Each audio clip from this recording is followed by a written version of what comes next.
Welcome to a community built of tomorrow's business leaders. Hey guys, I'm William Freitas, and this is the Socius Podcast.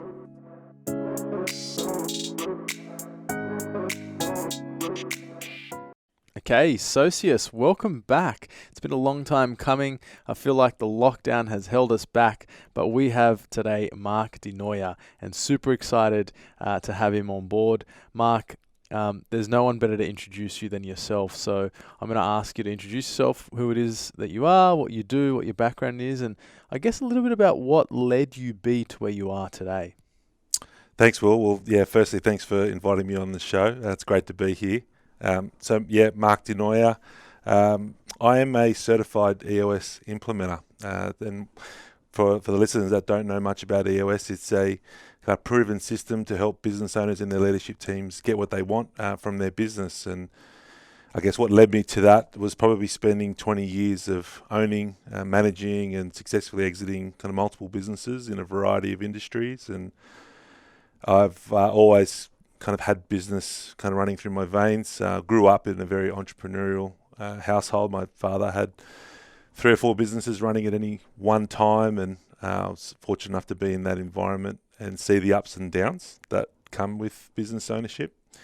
And I always felt like it was going to be something for me, business ownership. I wasn't sure for a while there in my teens, and I went to uni, did a commerce accounting degree, and thought maybe I'd kind of jump into the corporate world. But as soon as I got my first business opportunity, I took it with both hands, and I went into business partnership and did 6 years in that business, and then did another probably 10 years stint in another business after that.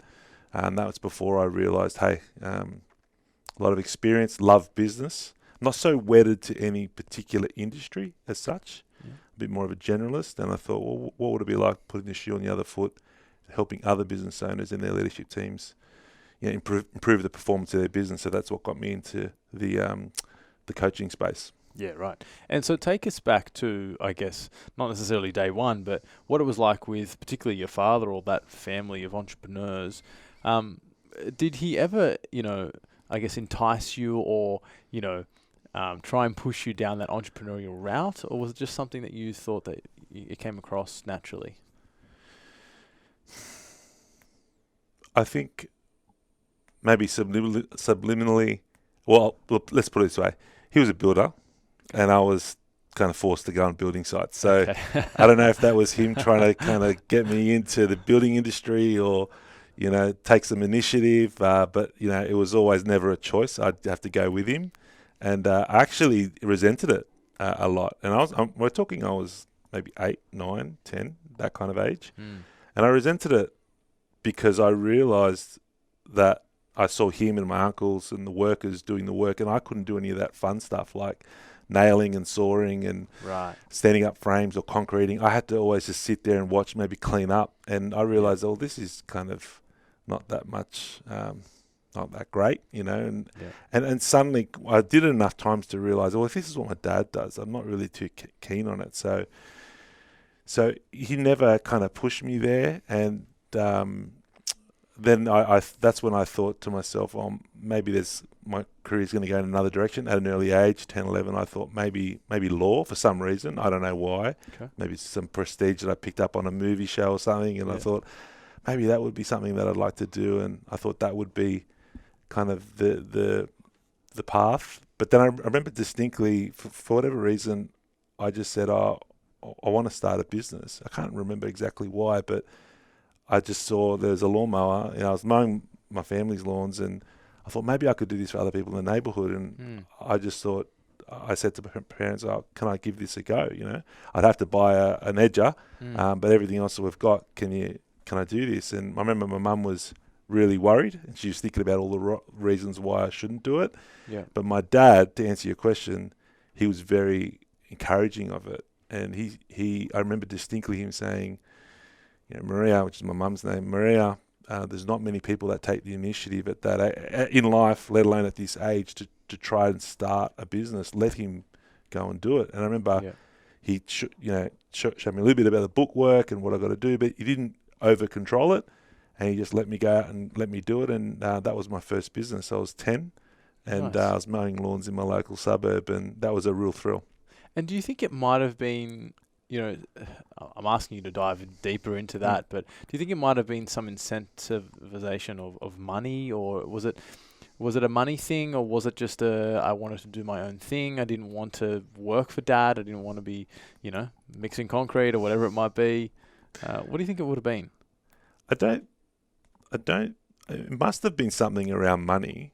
It must have been curiosity on how money's made, or it was certainly not because I didn't want to do the building stuff, because I realised I couldn't do any of that myself. So it's something, Yep. I would say, across the money, the curiosity with how do you make money with independence and creativity. So if you cross all those things together, it kind of like just led me out to having a crack. Yeah. And then, then I had a crack, and, then you really know what you're in for then. Yeah, I guess there's always something really exciting about being an entrepreneur and creating a new business idea, whether it's even just the mere process of creating a name and calling it something. Like, you get attached to this brand and stuff like that. But I asked the question about money purely because, I was thinking about this the other day, and I was like, okay, well, what has that entrepreneur start their business? Is it somewhere in their upbringing that they had a, I guess, money relationship that, of which was fostered either by their parents or developed through school or environment? Definitely, I don't think people are born with it. Is there a relationship there with money that had them want more or chase more, or, think that they had to, be a business owner to make money? That's why I asked the question. But yeah, it's an interesting, I guess, concept to view. But Very. Take us down the path of, obviously Dad was a builder, and, construction was a natural, I guess, progression. Did you then take that route? Is that right? Did you go into a construction business at some point, or? No, I didn't. Okay. No, I didn't. So I think maybe to help make sense of it, what happened was, not long after I actually started that business, my father passed away unexpectedly. And that was obviously a life-changing moment. And I kind of like reassessed my view on business, and almost subconsciously I thought, because at that point my dad was 36, and all I saw him do was kind of bust his ass to get where he was, and I felt like he'd laid a lot of the foundations, but to be honest, the next 10 years was going to be the time where he would really pull the fruit off the tree, so to speak. Yeah. He never got the opportunity to do that, so I was left a bit jaded, and I felt like, well, what's the point? Why did he do all this? And my mum was there for him, loyal, supportive, and then she never got to enjoy that either. So it left me with a bit of pill when it came to business, and also when it came to the construction industry. And I was pretty resolute at that point that my life would not take that course, particularly not take the construction course, because the fallout of what happened wasn't great.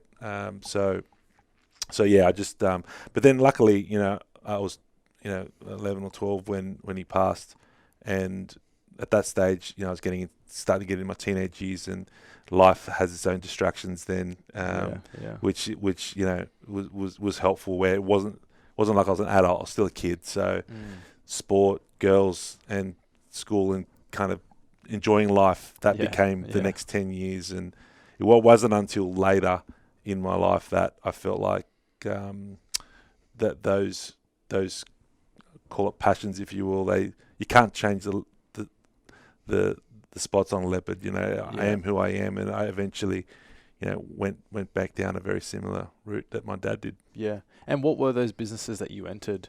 I know you mentioned you entered and sold, but tell us a little bit more about that. At what age you entered, and how you got into them? Sure.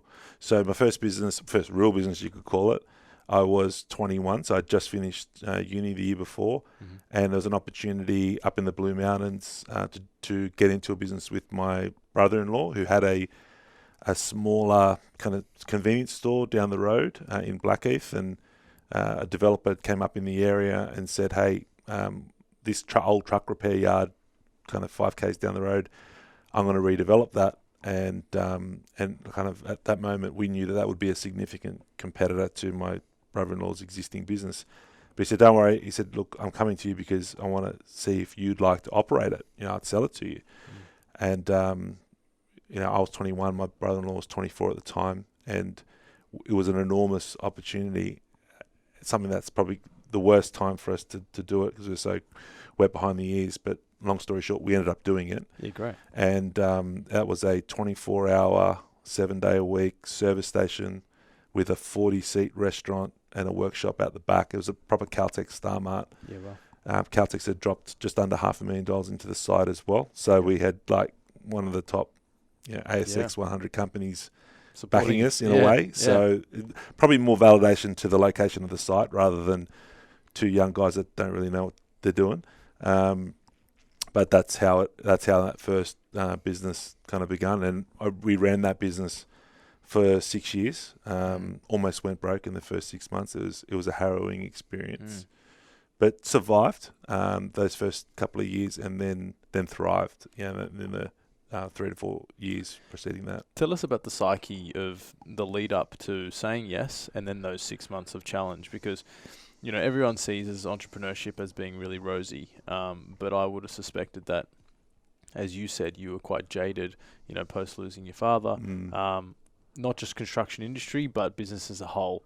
And at 21, you had a decision to either say, I'm not going to jump into business, I'm not going to live this life, or I'm going to go for it and give it a crack with my brother-in-law. Give us an insight into the psyche there. Yeah, well, by that stage, it was 10 years probably after my dad passed away, and I can tell you now, those thoughts about, I don't want to do that anymore, they weren't there. It was the complete opposite. And to be really honest with you, it's probably a bit of, I want to prove myself, and maybe I want to show someone what I can do. Someone, I don't even know who, but I'm just being honest. There's a bit of ego, and I think just young and dumb, but just being very headstrong about we're going to make this work. So everything about starting that business up until we opened was all about, this is amazing, we're going to make this happen. You cannot see any of the downsides. Once you make that decision, you commit, all you see is everything, my experience anyway, was everything augmenting to it being a real success. And it's like, this is meant to be, and it's almost like this is just going to happen. And then all that thinking was changed on the day of opening, because on the day of opening we had a lot of people in the store. It was a big buzz, and I remember just this one event, I remember standing there inside the shop looking out, and there was these automatic sliding doors, and I remember these automatic sliding doors, and I asked the guy who kind of fit out the shop, do you know where the key is for that? And he laughed at me. I said, I didn't get the joke. He said, mate, this is a 24-hour site. You'll never need a key for that. And I laughed with him, but then for some reason it really dawned on me that, wait a second, this is never going to close. And this is like a baby that needs a parent 24/7. 24/7 and indefinite. And then I realized from that day on, it wasn't just that moment, but it was that day on I realized that I'm going to need to commit to this mind, body, soul. And I was 21. And then that 6 months afterwards, it was just all cash out the door. And that feeling of, the 6 to 12 months before, of knowing that I'm creating something great and believing in it, is totally different to actually making it happen. Because the making it happen part was dealing with the realities of the market doesn't quite know what your offering is right now. Not everyone is ready to stop by because they've got their habits of where they stop, and you need to take time you need to earn that right to be in business and prove yourself. So that meant a lot of cash out the door and a lot of hard lessons. I think if I can point to anything, is right at the start you mentioned you were just really headstrong. And when I think of entrepreneurship, I think there's always going to be trials and tribulations that come up, but the psyche that goes into entrepreneurship of being headstrong, the psyche that goes into being an entrepreneur is you need to believe that it's going to happen and it's going to work, and then deal with the possibilities that it may not. There are a few things that get thrown at you, some challenges, some things to get past. But that mentality of being headstrong, that it's going to happen, I think that's what sets entrepreneurs apart, really. And that's probably what has led you get through those key 6 months, particularly back then. I think so. Yeah, I call it, even to this day, I think you need an element of stupidity to be, maybe it's not the right word, but that's the word I use, to be an entrepreneur and a business owner. You can't be completely all worked out, perfect, no-brainer, because if it was, everyone would be doing it. Yeah. And so there's always that risk to take, and it almost needs to, at times, not make sense. That's why you've got to bend it into the shape that it will make sense. And it's that bending that I think entrepreneurs, that's their work, is bending the reality, getting other people to bend around their idea. Yeah. And I think there also needs to be some common sense along the journey where, we can't turn water into wine. I'm not talking about turning water into wine, so to speak, where there's some hard realities that you must navigate through, and you need to have the answers on those things. Yeah. Because some things are unbendable. So that's why I think, yes, but you do need that attitude, that hard-headed attitude, like we're going to make this work. Yeah. Along with the humility to know that some things are unbendable, knowing the difference between what is and what isn't. Yeah. That's why you get, I think, success and failure. Absolutely. And out of curiosity, how do you define entrepreneurship? I define it probably like the textbook definition, and I'm not going to go verbatim here, but from the dictionary, because I've looked up the word a number of times. Everyone's got a different spin on it, but my definition is, it's anyone who puts their money down and risks it. Anyone that puts their capital, their money down, and risks it where there's a potential for loss. So I believe that is what being an entrepreneur is all about. Yeah. I in this day and age, the word gets used, and there's themes and maybe emotions where it could relate to more sexier kind of meetings. Let's call it, for lack of a better word. I just think anyone that wants to throw money down and be willing to lose it to make money is an entrepreneur. Yeah, taking a risk to make a return. Yeah. And I don't think it's just money either. I think it's time capital as well. Capital in money, and then capital in time as well. So, because that's an opportunity cost where you could be making money. So it is, in effect, still valuable. Yeah, no, I like that. And so then take us to the next step. Obviously, you progressed out of that business. Yeah. So once we kind of survived those first couple of years and then thrived, we were fortunate enough for it to be quite a successful site. It was in the top 30 of the Caltech's network at the time, nationally, over 1,000 store network. We were in the top 30. It was a real performer to the point where strategically it became a really important site for Caltech's, and we actually owned the land for that site, so we had a lot of negotiating power when that franchise agreement came up, and we were able to get Caltech's to lease it off us. That got us back down to Sydney, and we sold the site on the commercial property kind of auction market. That was our release from that, and that was a great experience, and we ended off on a high. Got back down to Sydney. Didn't know what I was going to do with my life at that point. I was just got married and about to have my first of 4 kids that I've got now. Nice. Yeah, it was a great time in my life. The supermarkets had gotten involved in the fuel industry after I had first joined the industry, and I realised for my next venture, it'd be pretty silly to go head-to-head with people like Coles and Woolworths. So I knew that I needed to do something different, and through a family connection, ended up joining forces with my business partner, someone who became my business partner at the time. He had just started a construction company in the middle of the CBD on York Street.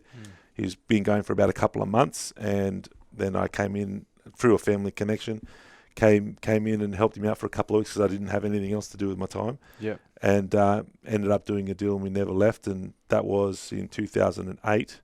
And there was a team of just 3 of us, including myself and my business partner, probably under $1 million revenue business that year and that first year, and then we grew that business in the 10 years after that to being a $65 million business, 70 full-time staff. Awesome. And what would you say the most challenging part of that experience was? Because I hear so often, getting to 50 to 65 isn't the most challenging part. It's getting the 1 to 10. But you tell me your version.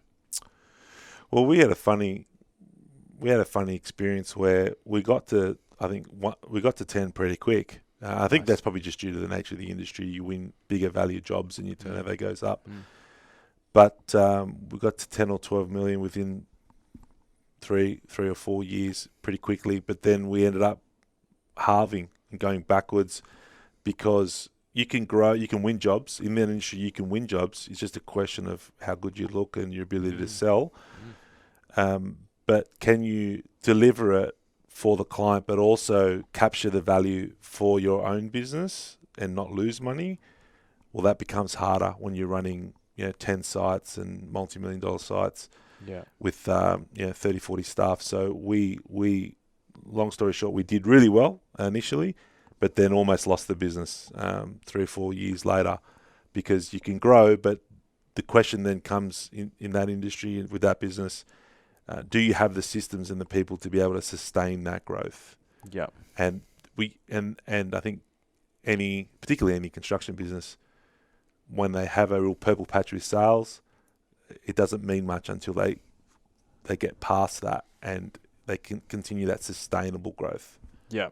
And I asked that question purely because, when it comes to people, and I'm really interested in the construction space, given this is your background too, I see it as a real big challenge, particularly in that industry where you've got a really diverse culture, where you have half the workforce on site and half the workforce in the office. And I suspect there is always a sometimes healthy, but sometimes challenging friction between site managers on site and people in the office, and people on site saying you don't really understand what's going on site. Now, what were some of those challenges like? Because I suspect the hardest part was building culture. And culture in a construction industry is what I think would make the key difference, and probably would have made the difference to get to 10, back down, and then solidifying the growth moving forward. What are your thoughts on that? Yeah, look, absolutely. I think not just the construction business, but any business, you're doing a whole lot of things to be able to create the right culture that attracts the right people, where people don't want to do it for you.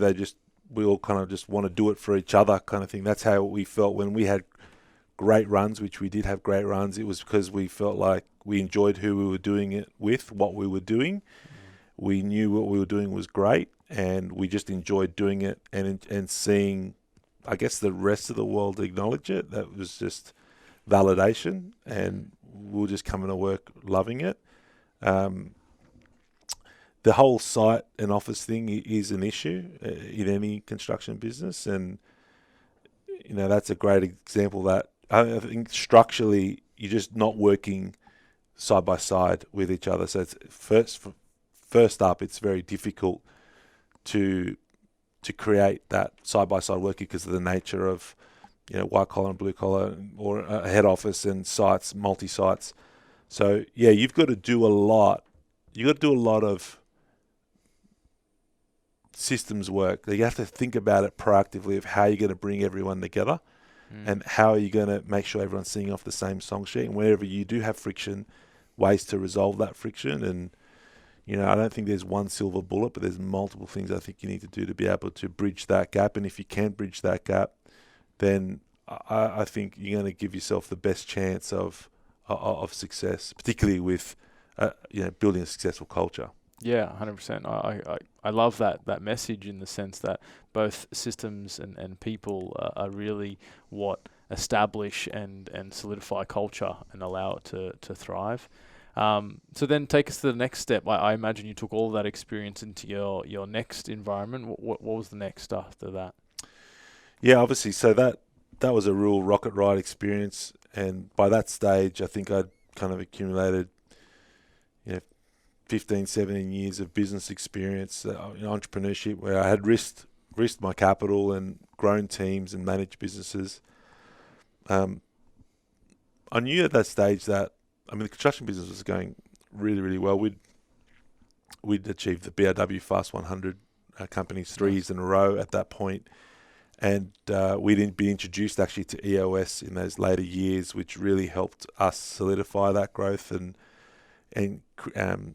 get everyone to be aligned and buy in on that future vision. And there was some really great years during the end of my tenure at the company, and I just felt as though for my own personal development that I was going to feel like it's probably the race had been run in construction for me. Yeah. I didn't feel like with my kind of unique set of skills that I was probably necessarily best placed to stay in the industry with where the business was going, and I just wanted that next challenge. And the problem for me was I didn't know what that was.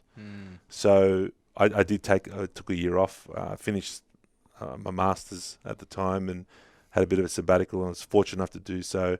Obviously, was honest with my business partner about that, brought him along on that journey, and I just didn't feel like in my heart it was right to keep going if I knew my heart wasn't going to be in it in the future. So did the right thing, found my replacement, and that handover, worked well. And having that year to think of what I wanted to do was important. What I ended up realizing was I never really wanted to be a business coach or be an EOS implementer, but I just felt like with what I could probably give to the world, and where my interest was still very, very passionate about business and helping people, that I felt like it was just a natural kind of segue into that industry, and that's what I've been doing for the last couple of years is getting out there and helping a lot of other business owners and leadership teams. Yeah. And partly with EOS is a great system which I advocate. I wouldn't ever work with something that I wouldn't do myself, and it's a philosophy that I believe in. But also being able to be on the other side and add some of my experience, some of my knowledge that I've accumulated over the years. It's been nice to be able to help other people now, because I'm actually a little bit older, and I often find my clients are getting younger and I'm getting older. There's a bit of that mentorship and that I enjoy. If it helps people, then I feel good about it. Yeah. So that's really what I've been focused on the last couple of years. Perfect. So let's dive into EOS. Yeah. I'm sure you gave us a little bit of an intro as to what EOS is, but many people at home, the audience, won't know what EOS is. And I've read Traction, so I've been lucky enough to be exposed to EOS to an extent. But how would you summarize EOS? Yeah, well, I would say it's like an operating system. So it's a way to look about how you would run your business, and it's like a framework, which gets you to really focus on three things. We say vision, which is all about getting really clear on where your company's going and also how it plans to get there. Traction, which is all about instilling that discipline, focus, and accountability across the whole organization, so that you can actually see everybody working towards that vision. And then healthy, which is all about creating healthy, cohesive leadership teams that enjoy working with each other. Yeah. Because the sad reality is, in the real world, often they don't. So we say vision, traction, healthy is what we really focus on. And I work with the leadership team of organizations because we say, as goes the leadership team, so goes the rest of the organization. Yeah. So, and typically it's with businesses between 10 and 250 staff, open-minded, growth-orientated, probably willing to learn, humble, and frustrated. There have to be some frustrations in their business where they feel like, okay, things can be better. That this could really add a lot of value. So, so that's gives you a bit of a kind of a scope for kind of who it would be best for. And you say 10 people at a minimum, particularly because from what I understand, with the system, you're effectively splitting key roles within the business, whether it's finance, operations, marketing, and you need to have people to fit those seats and to form part of a leadership team. Is that correct? You do. However, I would say the ideals, size of business between 10 and 250. But even if it was just you, it would still be helpful for you to implement, because even if you've just got one person, you still have to do finance, you still have to do marketing and sales, you still have to do operations work. So, in that example, just getting out early and thinking about how your business is structured and what kind of tools and disciplines you're going to keep, even if it was just you or if it was you and a couple of other people, that would be great, because it set you on the path for more controlled growth. It's certainly valuable. We just say at 10, it starts to become even more valuable, because the more people you take on in your business, the more the complexity rises, the more issues rise, typically correlated to the amount of people that you have. Yeah. Because, which is why you see people so many management, small business go backwards. Yeah, because they can't maybe break through that ceiling of how do I kind of control this thing with so many kind of human beings around, because human beings can be hard. Yeah, absolutely. So that's why we say, great if it's just you, but particularly if you're 10, 20, 30, 50 staff or beyond, then it's amazing. It's amazing. You must look at it. And we say over 250, there's organizations with 500,000 people running on EOS, but we say that the larger the numbers, then it starts to get corporatized and maybe not the most ideal platform for organizations with thousands of people. Yeah. I asked the question because some small businesses might hear EOS and go, it's too big for me. I do everything. It's not worth looking at. But I think, as you rightfully pointed out, as you grow, you need to have these systems in place so that it's scalable. Everyone wants to build a scalable business. Yeah. And what's great about EOS on that point is it's simple, it's understandable, and it's practical. So I think that's why it's loved, because it is simple, and not only you, but a lot of your team, when you do bring people on board, the concepts are so simple that it's easy to grasp. And if it makes sense to you and it's valuable and people aren't grasping it, well, then you can rule out that it's not because it's too complex. Yeah, it's because they don't want to. Yeah, or there's something else in the way, and whereas a lot of other courses, or you can do an MBA, you can do a lot of other things. Sometimes it's just too complex to be able to put into a business, and you fall at the first hurdle. And that's what I think is what is so brilliant about EOS, is its simplicity. And I've spoken to some business owners who simply just read the book Traction and implement the system themselves in their own business. But obviously, what you do is help them implement that system in place. And having read the book, I know there are certain elements that you might want to get some advice on how to, identify certain measures. And that's effectively what you do, right? Do you effectively, does that form the foundation or the fundamentals of your coaching business, or is there more to it as well? So I think the reason why someone would go to using an EOS implementer like myself is because they just want to get there faster. Yep. Yeah, they want to get there faster, and yeah, absolutely. You can get the book Traction. I recommend anyone listening to this podcast to get hold of that book, because that's going to be invaluable for your business.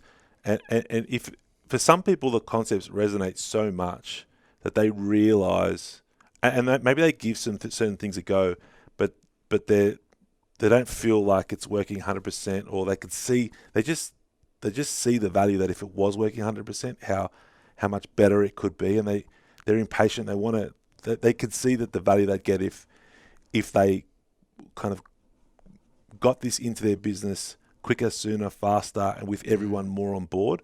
And that's why someone would work with an EOS implementer, because part of what we do is we go off site. So I've got my office in Piedmont specifically designed for EOS implementation, and we do full day off-site sessions to put the system in, and then typically every quarter after that we're coming in for a full day, where that's the other benefit too, and this is probably the coaching aspect, is you can have all the best intentions in the world and the systems could be great and everyone could be like, yeah, let's do it, but then 90 days later, what's actually going to get done? So when my clients actually know they're going to come back into my session room for a day, then we're just open and honest. Okay, did we do what we said we were going to do? You know, and if not, why not? It's a safe environment, but we've got to learn. We've got to be accountable to what we said we were going to do, and it's often that third party accountability that makes the world of difference to whether it's a great system but we didn't quite work for us, or it's a great system and it's paid for itself 10 times over. Yeah. And look, this isn't necessarily to sell the EOS system or yourself, but I think this is not a question that most small business owners ask themselves. Who is it that keeps you accountable? I think it's something that people need to ask themselves more often, because often as the business leader, there aren't too many people keeping you accountable, and it's fallible. I think like it's quite easy to fall into the crack and not necessarily keep pushing as hard. And the thing I like about coaching in general and the EOS system particularly, is that it promotes accountability, and sometimes you just don't know where you can get to if you really gave it a crack. Yeah, absolutely. And look, I got a view on that. Just as you were speaking, if you don't have a coach, or if you're just kind of going it alone, which definitely most people do, a lot of people do successfully. But if you do that, who holds you accountable? Well, I think life will hold you accountable, or just the nature of economics will hold you accountable. So if you can't get your shit together and make this happen, you could go bankrupt. Worst case. Yeah. And there's a form of accountability. Or you could just not be so bad, but or so drastic, but you could just not achieve what you feel like you were achieving, and then that accountability is you having to kind of sit in those moments all the time and wonder why you're not getting through. So I think it doesn't even have to be coaching, but just someone that you can trust and say, hey, here's what I want to do, and kind of be able to kind of relay back to that person and say, well, this is what I said I was going to do, this is where I'm at, and have that moment to reflect. Yeah. I think what you're doing is you're putting a safety guard there, almost like a safety net, which can catch you before maybe those other situations arise. And when the business grows, it becomes less about the entrepreneur, but more about how well is the leadership team functioning. And again, you want to have those moments to be able to reflect on a quarter together and catch yourself before the market catches you, or a client client catches you. And I think that's where the value is. I think the scariest part that I hear in that is, imagine getting to 50 and then going, shit, it's too late. Like I've literally wasted the last 20, 30 years or whatever it might be. And I didn't keep myself accountable enough. And I could have been in a completely different space. So I really love that. One of the questions I have for you, though, obviously we talk about accountability being a challenge as well, but what's an area of today's business world that you think needs changing? I think what I'd love to see is that people in businesses are more honest with each other. I'd love to see that. And I think that's something that... What does that look like? Yeah, tell us. Saying what you really think, to your teammates or to your boss, or even if you're the manager, to your staff, just getting it out there, putting it on the table, being more open and honest. I think there's a lot of time and money and effort wasted because people aren't really being honest with each other. I like it. And I'd love to see that improve. And what I say kind of with the leadership teams I work with is, we need to work on that, but also come from a point of view of caring for the other party, caring for the business. Like I'm saying, say to you, Will, about your business, I'm saying this, not because I want to upset you, but this is my reality. This is what I think you need to see. And it's okay if you disagree with it, but I'm concerned for this reason, because I actually care for the business, and therefore I care for you and your family. How many times do you hear that, in leadership teams? Not often, particularly from staff to their boss. That's something that I look back on with running big teams and I felt like I was pretty approachable, and I felt like I was a pretty nice guy, and people could tell me whatever. Yeah. But the truth is, I think maybe better than others, but still, I look back and I think I could have created a better environment where people were more comfortable to be open and honest with me, or say, Mark, you made the wrong call there, or Mark, you look like look like a dick doing that. You know, Mark. Like, I just love that. I would love the world to be able to do that, and then for the managers to have the thick enough skin to take it the right way and actually like say thank you. You know. Yeah. Absolutely. It's a bit of a strange one, but that's I personally love that. I've been in businesses in the past where the leader of the business, it was almost like a cult following, and everyone said yes.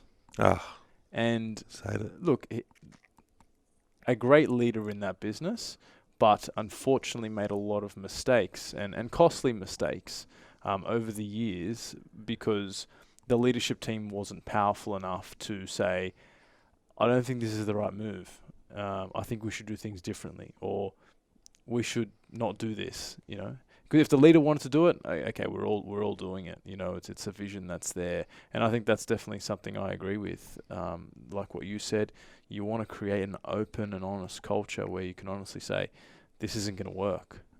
We need to look at it differently because we care for the common goal. What do you think is going to cause that difference? Because obviously you can look at culturally, there are countries that do things differently, right?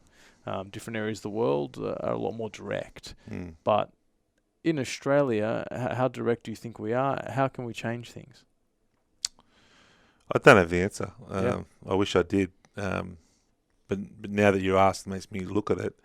I think definitely it needs to be led from the top. There's no point in kind of everyone on at the grassroots believing it, and the people at the leadership team, or even the CEO not believing it. So you've got to get people up the top on board for it, and I think you've got to change their mental model where that they look at, they almost seek criticism, and they open the door and they almost reward it. How to do that? I think that's the beautiful thing about maybe the coaching space and just any kind of self-development or self-awareness where, you realize that you reframe that as a huge opportunity and an advantage that you can develop within your team compared to competitors. Yeah. You've got to work at the top. I think once you, and I'm talking about right at the top, that CEO position, if she thinks that in that way and values that, then it's going to cascade down. So I think part of the answer is, working to change minds at the top. Yeah, and look, I'd probably add to that vulnerability. I think plenty of leaders can't hear feedback, can't hear, constructive feedback, and that effectively burns their long-term progress because their people then stop saying things. Now, I've got something to be a little bit open and honest here about, actually. You mentioned the coaching industry is a great element to impact that, and what I love about your background is you've got the experience, you've got the history, and you can really apply a system like EOS to impact a business. I've got a bit of a gripe with the coaching industry, and I want to get your thoughts on this. Every Tom, Dick and Harry can be a coach. Now, I ask every small business to make sure they do their research on every coach and make sure that they've got the runs on the board, and that they aren't just following anyone. Because you don't really need a degree, you don't really need accreditation or a qualification.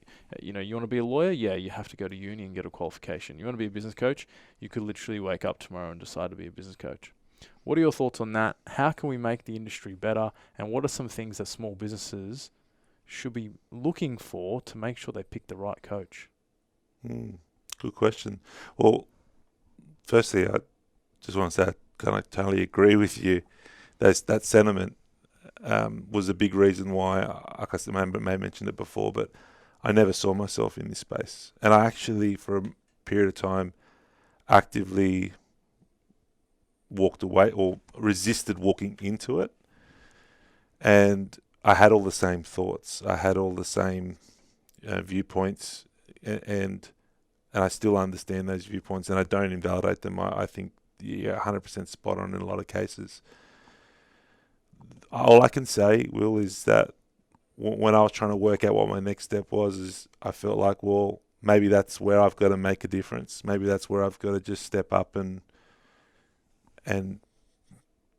put my ego aside. I think that was the part of me doing what I'm doing is, rather than other things that I could be doing, was, well, if I think I could add value in a space and I think I could make a difference and help people, then I'm not going to do that if I take on this viewpoint, which I had and which you've shared. Like it's never going to work. So I had a moment where I had to wrestle with it and not change it, because that is still real for me with a lot of other things that I see.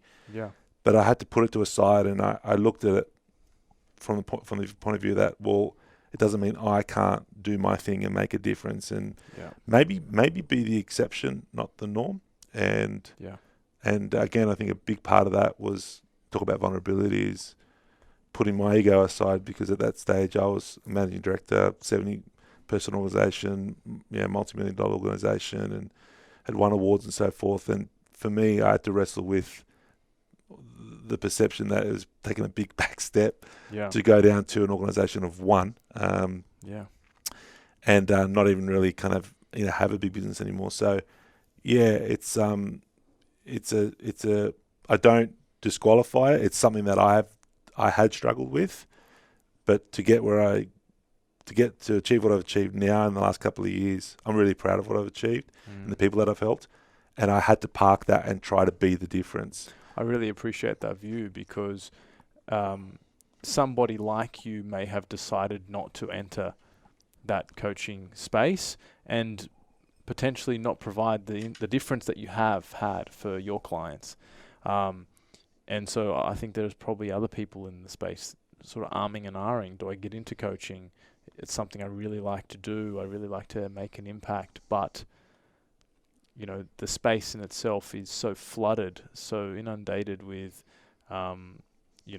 fake coaches. So I appreciate your sentiment on that, and I like it. I value that you said, no, I'm going to put that to one side, and I'm going to make a difference and make an impact and be the exception. Yeah, so and I think sometimes the nature of it, the nature of how people can be a coach, even though they haven't maybe done anything, or anyone can be a coach, right? I think that doesn't help the profession. Not that it's a profession, but it doesn't help the vocation, because there's no commitment there.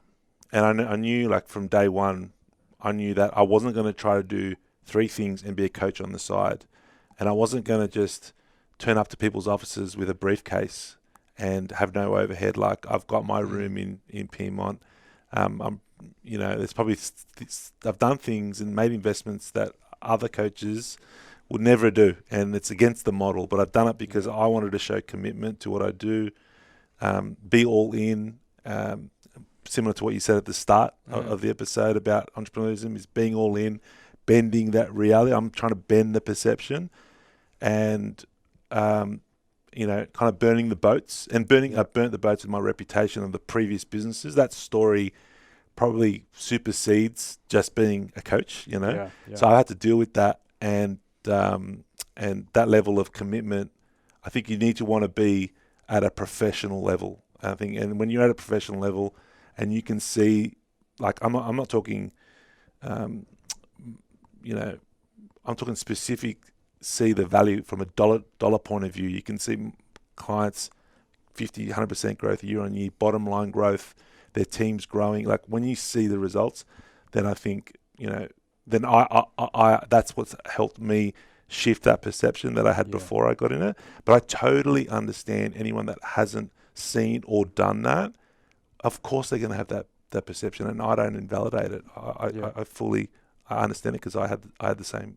And so what are your key recommendations for some small business? What are some of the things that they can look out for? I mean, we've all got a vaccination passport. There's unfortunately no coaching passport that businesses can ask, but there are some key questions. Actually, no matter what occupation it doesn't have to be coaching. But in this instance, what are some of the small business questions or for coaching that they can make sure that they get right before they pick a coach? Oh, before they pick a coach. Oh, shit.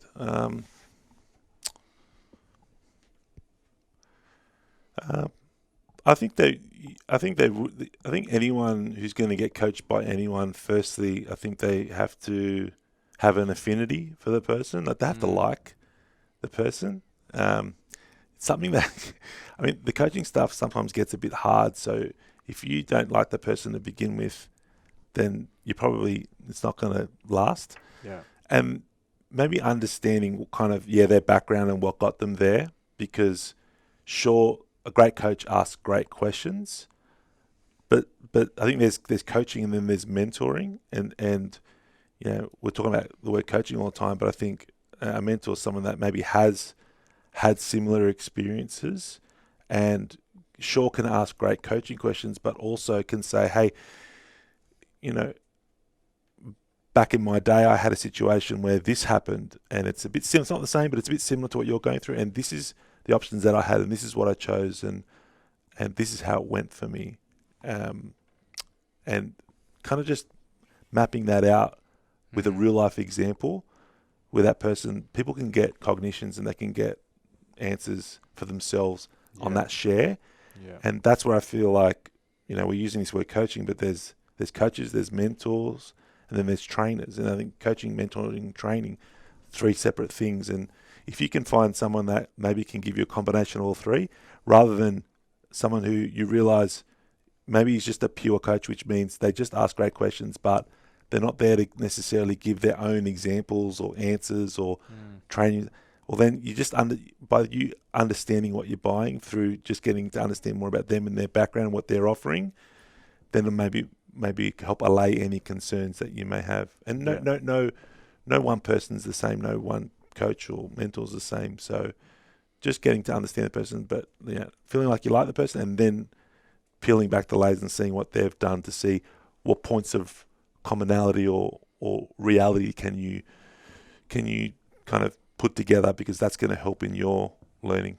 Yeah, look, to summarize that, I agree for the point that liking someone is one thing, but if you really dive into their experience or their similar experiences that they might have had, that's what's going to have the individual respect that mentor or that coach or that trainee.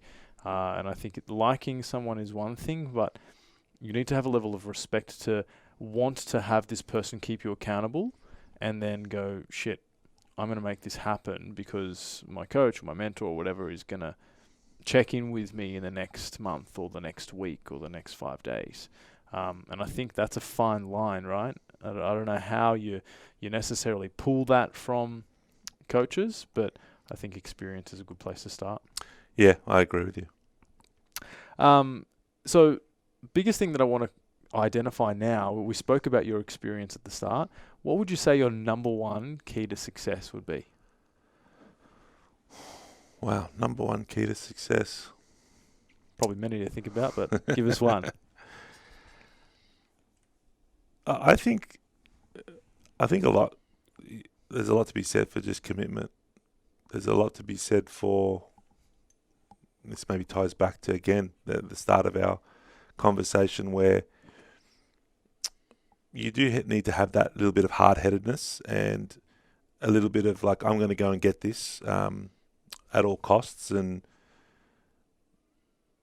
just that never giving up. I hate to use the cliches here, but no matter how good the idea is, or what kind of market exists, how much money there's to be made, nothing ever works without you having to get up every day and kind of fight the fight and go through what needs to be go through to go and achieve it. So just full commitment and trying to eliminate the doubt in your mind. And I think we all have doubt. It's just to what degree, and you need to keep it in its box, and you need to be, as soon as that doubt grows, you need to be working at, who do I need to speak to? What do I need to do? What knowledge do I need to get? What help do I need to be able to then reduce that doubt, to get more certainty, so that I can commit and show up every day and just keep working at this and giving it time. And it's that, burning of the boats attitude. I really do feel like business ownership, it's that. And as soon as it's not that anymore, then you should stop pretending, and you should work out a way to get out and figure out what you do want to commit to. And it's okay. It's okay if that happens and it looks a bit like egg on your face and you lose some money and your reputation, because you're just being honest with yourself. And I think it segues back into what I said before about being open and honest. We want others to be open and honest with us in our teams, but we also need to be open and honest as business owners. Are we doing what we really want to do? Are we making the difference that we want to make?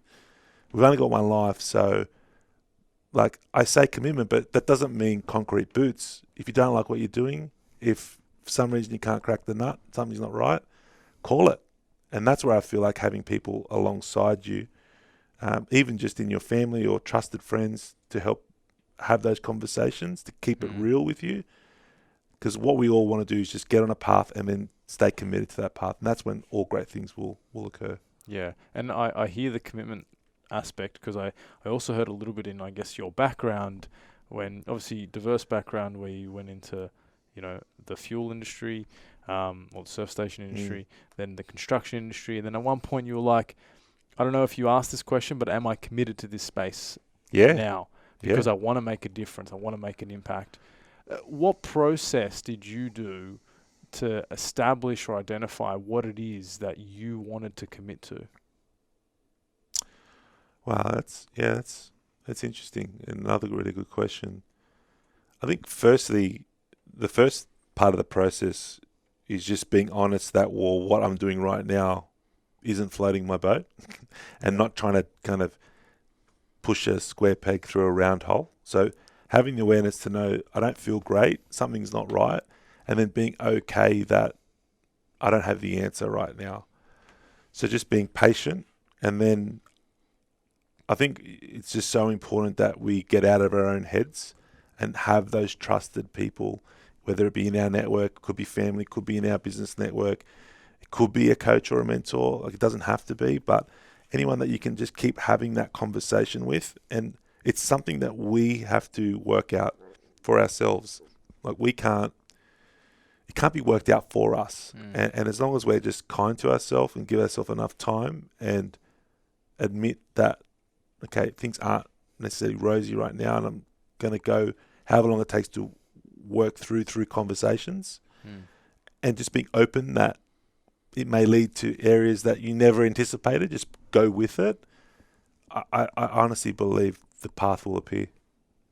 Love that. And is there a process of which you take every day to remind yourself of what you're committing to, or is it just a case that you've got it written down somewhere what impact you want to make in the world and you just remember it?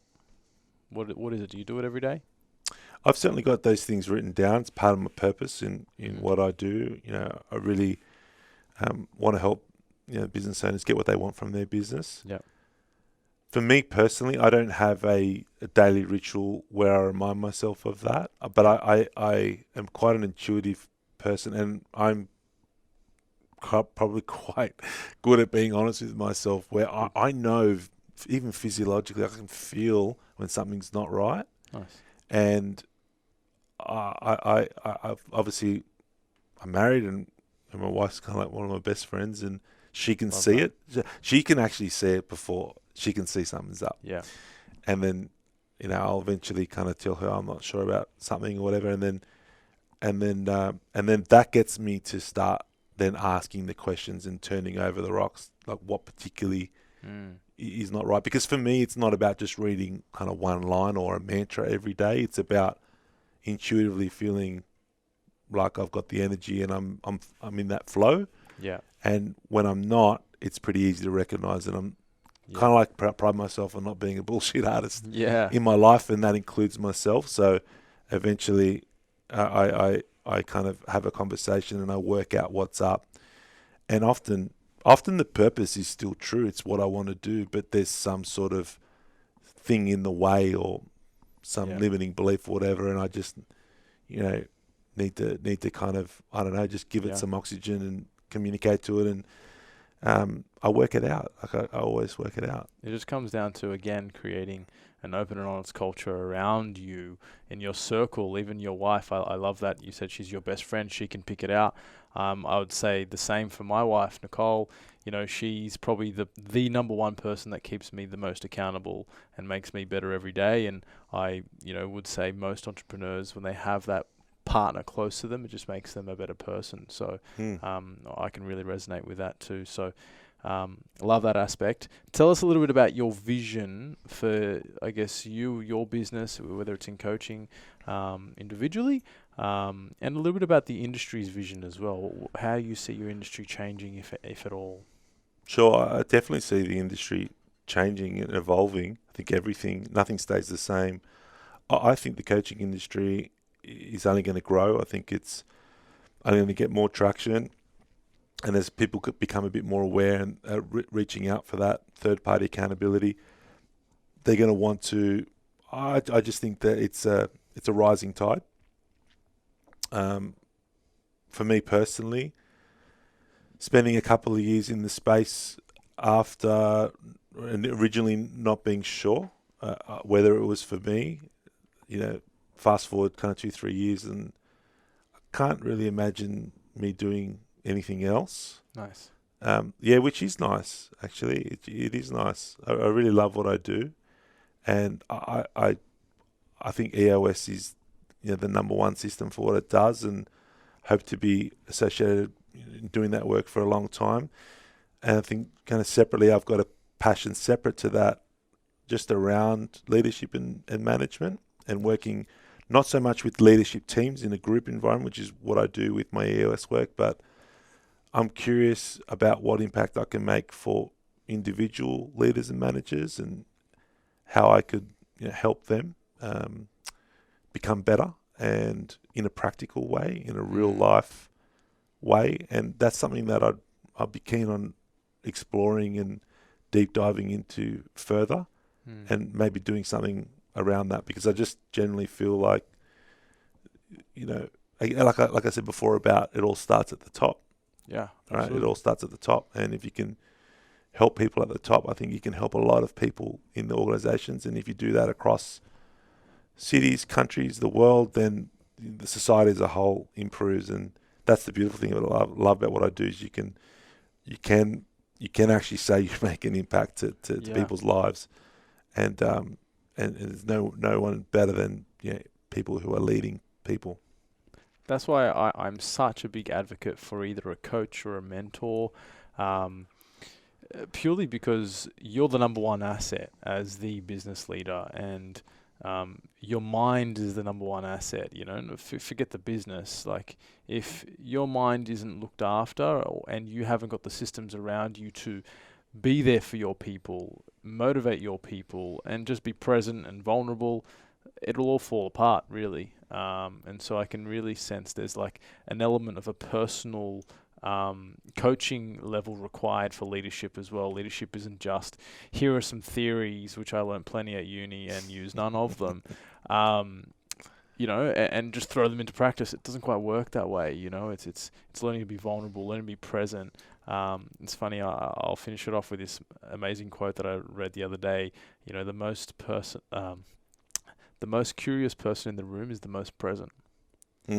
And you can't be present if you're not working on yourself and you're not getting coaching. So I think it's I'm a huge advocate for coaching, and I respect the impact that you're making with your clients, mate. So Thanks, Will. Mate, I've loved the show, so thank you for coming on. We've learned a lot about you, and I think plenty of people are going to want to check in and do some more reading and contact you. So do you want to give us a plug and a little bit about you and your business as to where they can find you? Yeah, sure. So absolutely, I'm on LinkedIn, Mark Noia. Happy to go to my website, markdenoia.com, and you can reach out to me there. That's probably the best way to get a hold of me. And we mentioned EOS a few times. I just recommend anyone on the call that's running a business or thinking about starting a business, even Traction, the book Traction out there. Even just reading that is, it's probably been my best tip for the audience, and that'll get you on the right path. Love that. Mark, thank you very much. Thanks, Will. Appreciate it. Socius, thank you for joining us today. Please hit the subscribe button if you've enjoyed this episode. And if you'd like to be part of the Socius community, follow us on Instagram, Facebook, and LinkedIn to stay in touch. Cheers.